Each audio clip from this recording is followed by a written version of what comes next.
Você conhece o significado de ter tudo e perder tudo em um único dia? Eu conheço. Eu sou Jó, e esta é a minha história. Eu era o homem mais grandioso entre todos os habitantes do Oriente. Vivendo na terra de Uz, possuía 7.000 ovelhas, 3.000 camelôs, 500 juntas de bois, 500 jumentos e servos para comandar. Também fui abençoado com 7 filhos e 3 filhas. Temia a Deus e evitava o mal. Quando meus filhos faziam festas em suas casas e convidavam suas irmãs para comer e beber com eles, eu providenciava para que fossem purificados. De manhã cedo, eu oferecia um sacrifício queimado por cada um deles, pensando que talvez meus filhos tivessem pecado e amaldiçoado a Deus em seus corações. Em um dia específico, enquanto meus filhos estavam festejando na casa do irmão mais velho, um mensageiro veio até mim e disse: os bois estavam arando, e os jumentos pastavam nas proximidades, quando os sabeus atacaram e levaram todos eles. Eles mataram os servos, e eu sou o único que escapou para lhe contar. Enquanto ainda falava, outro mensageiro chegou e disse: o fogo de Deus caiu dos céus e queimou todas as ovelhas e servos. Eu sou o único que escapou para lhe contar. Enquanto ele ainda falava, outro mensageiro chegou e disse: os caldeus formaram 3 grupos de ataque e atacaram seus camelôs, levando todos eles.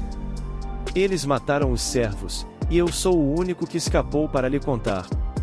Mais uma vez, outro mensageiro chegou e disse: seus filhos e filhas estavam festejando na casa do irmão mais velho quando, de repente, um vento poderoso varreu do deserto e derrubou os 4 cantos da casa. Ela desabou sobre eles, e todos estão mortos.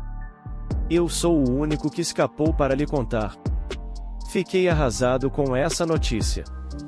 Rasguei minhas vestes, raspei minha cabeça e caí no chão, gemendo e sentindo dor, pois meu maior medo se concretizara.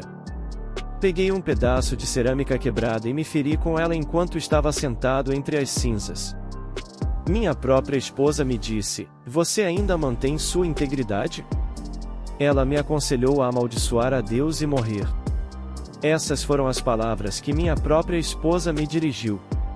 Eu respondi: você fala como uma mulher tola. Devemos aceitar o bem de Deus e não o mal. Em tudo isso, eu não blasfemei contra Deus. Não pequei em minhas palavras. Quando meus amigos, Elifaz, Bildade e Zofar, souberam de todas as minhas aflições, partiram de suas casas para se encontrar comigo, concordando em me consolar e confortar. Todos os 3 eram mais velhos do que eu. Quando me viram à distância, mal me reconheceram. Começaram a chorar em voz alta, rasgaram suas vestes e jogaram poeira sobre as cabeças. Então, sentaram-se comigo por 7 dias e 7 noites, sem dizer uma palavra, porque viram a magnitude do meu sofrimento. Finalmente, abri minha boca e amaldiçoei o dia do meu nascimento. Exclamei: que o dia do meu nascimento pereça, e a noite em que um menino é concebido seja envolta em trevas. Que Deus acima não se importe com isso, e que nenhuma luz brilhe sobre ele. Comecei a questionar tudo. Por que a vida é dada àqueles que estão na miséria, e a existência aos amargurados? Por que anseiam pela morte que não vem, e a buscam mais do que por tesouros escondidos? Eles ficam cheios de alegria e se regozijam ao alcançar o túmulo. Por que a vida é dada a um homem cujo caminho está oculto, a quem Deus tem cercado? Minha comida diária tornou-se suspiros e gemidos, como água. O que eu temia sobreveio a mim, o que eu aprendi aconteceu comigo. Não tive paz, nem tranquilidade, nem descanso, apenas tumulto. Meu espírito estava quebrantado, e meus dias foram encurtados. O túmulo me aguardava. Zombadores me cercavam, e meus olhos tinham que contemplar a hostilidade deles. Orei, e dá-me, ó Deus, a garantia que exiges. Quem mais se responsabilizará por mim? Meus olhos escureceram de tristeza, e todo o meu ser era apenas uma sombra. Meus dias se foram, meus planos foram despedaçados. Meus 3 amigos, Elifaz, Bildade e Zofar, Tentaram me consolar, mas, como todos os outros, acreditavam que eu estava sofrendo por algum pecado que cometi. Insistiam que eu admitisse meu erro e me arrependesse para que Deus me abençoasse novamente. Ele faz concluiu que minha dor devia ser devida a algum pecado que eu havia cometido e sugeriu que eu buscasse o favor de Deus. Bildad e Zofar concordaram que eu devia ter agido mal para provocar a justiça de Deus e argumentaram que eu deveria tentar demonstrar um comportamento mais inocente. Bildad supôs que meus próprios filhos trouxeram a morte sobre si mesmos, e Zofar replicou: todas essas palavras ficarão sem resposta? Este orador será justificado? Seu discurso vaidoso reduzirá os outros ao silêncio? Ninguém o repreenderá quando você zombar. Você diz a Deus: e meus princípios são impecáveis, e estou puro aos seus olhos. Oh, como eu desejo que Deus fale, que Ele abra os lábios contra você e revele os segredos da sabedoria. Então, livre de culpa, você erguerá o rosto, permanecerá firme e sem medo. Certamente, você esquecerá suas aflições, lembrando-as apenas como águas passadas. Eles presumiram que minhas tribulações eram um sinal seguro do julgamento de Deus, mas eu temia a Deus e evitava o mal. Em certo ponto, cansei deles. Eu disse a eles, e sem dúvida, vocês são as únicas pessoas que importam, e a sabedoria morrerá com vocês. Mas eu tenho uma mente assim como vocês, não sou inferior a vocês. Quem não conhece todas essas coisas?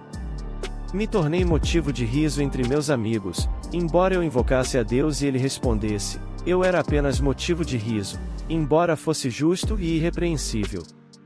Mas desejo falar com o Todo-Poderoso e argumentar meu caso com Deus. No entanto, vocês me difamam com mentiras, são médicos inúteis. Se ao menos ficassem todos juntos em silêncio, para vocês isso seria sabedoria. Ouçam agora meu argumento, atentem para as palavras dos meus lábios. Vocês falam perversamente em nome de Deus, agem enganosamente por ele? Será que vocês mostrariam parcialidade a seu favor? Defenderiam o caso de Deus? Seria isso benéfico se ele os examinasse? Vocês poderiam enganá-lo como enganam um mortal? Certamente ele os chamaria à prestação de contas se mostrassem parcialidade secretamente. Não os aterrorizaria a sua majestade? Não cairia sobre vocês o temor dele? Mesmo que ele me mate, ainda assim esperarei nele.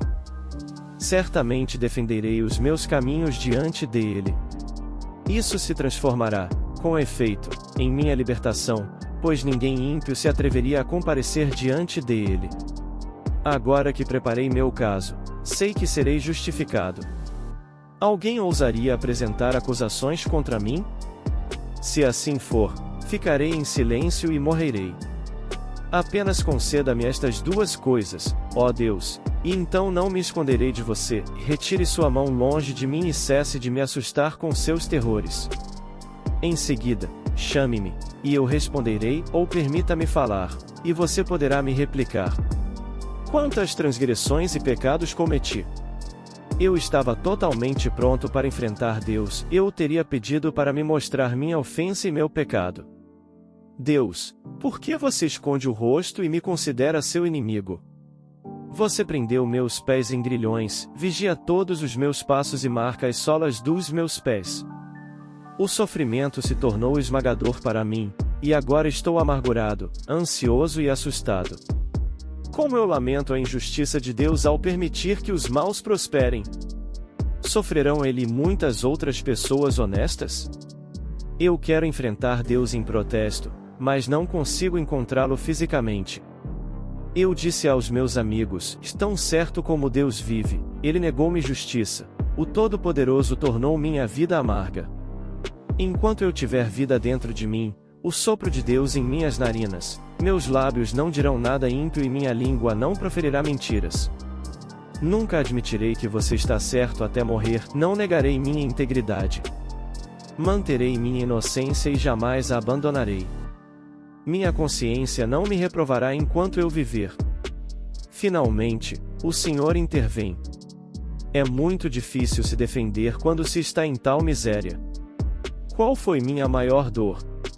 Foi física.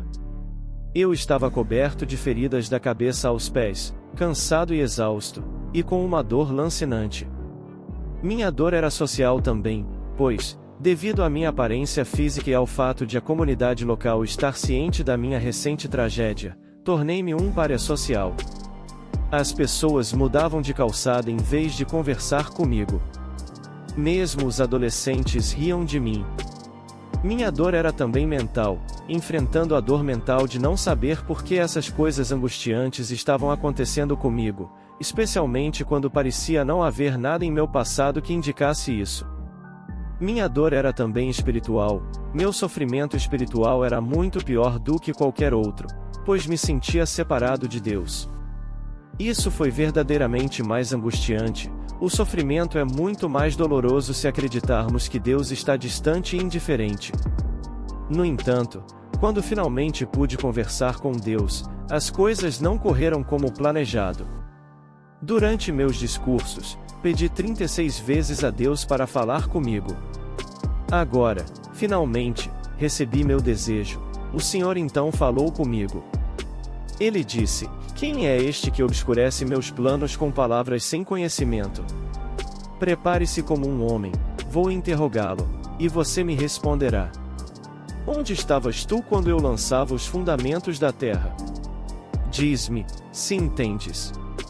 Quem determinou as suas dimensões? Certamente, sabes. Quem estendeu a linha de medição sobre ela, ou quem assentou a sua pedra angular? Enquanto as estrelas da manhã juntas cantavam e todos os anjos rejubilavam, quem encerrou o mar com portas quando este rompeu do ventre?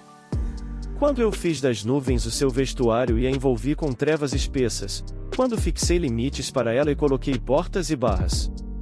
Até aqui poderás chegar, mas não mais adiante, aqui se quebrará o orgulho das tuas ondas.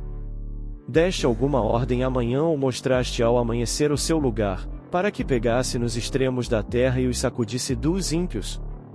A terra toma forma como argila sob um selo, os seus traços destacam-se como os de uma veste. Quem, então, contendendo com o Todo-Poderoso, o repreenderá? Quem assim se envolve em argumentos com Deus, resplandece em glória e majestade, revestido de honra e esplendor? Desencadeia o furor da tua ira, olha para todos os soberbos e humilha-os. Olha para todos os soberbos e abate-os, pisa aos pés os ímpios onde se encontram. Esconde-os juntos no pó, amarra os seus rostos no escuro. Então, até eu próprio te reconhecerei que a tua própria mão te pode salvar. Respondi ao Senhor, e eu sou demasiado pequeno, que posso eu responder? Ponho a mão na boca. Falei uma vez, mas não replicarei, sim, 2 vezes, mas nada acrescentarei. O Senhor respondeu a Jó do meio do redemoinho e disse: Quem é este que obscurece o meu conselho com palavras sem conhecimento? Cinge os lombos como homem, eu te questionarei, e tu me responderás. Ouvirá falar de ti com os ouvidos, mas agora os meus olhos te viram. Por isso, abomino-me e arrependo-me no pó e nas cinzas. Depois de Jó ter orado pelos seus amigos, o Senhor restaurou a sua sorte e deu-lhe em dobro tudo o que possuía antes. Todos os seus irmãos, irmãs e conhecidos vieram comer com ele em sua casa. Consolaram-no e confortaram-no por todas as adversidades que o Senhor trouxera sobre ele, e cada um deles lhe deu uma peça de prata e um anel de ouro. O Senhor abençoou o último período de Jó mais do que o primeiro. Ele possuía 14.000 ovelhas, 6.000 camelôs, 1.000 juntas de bois e 1.000 jumentos. Também teve 7 filhos e 3 filhas.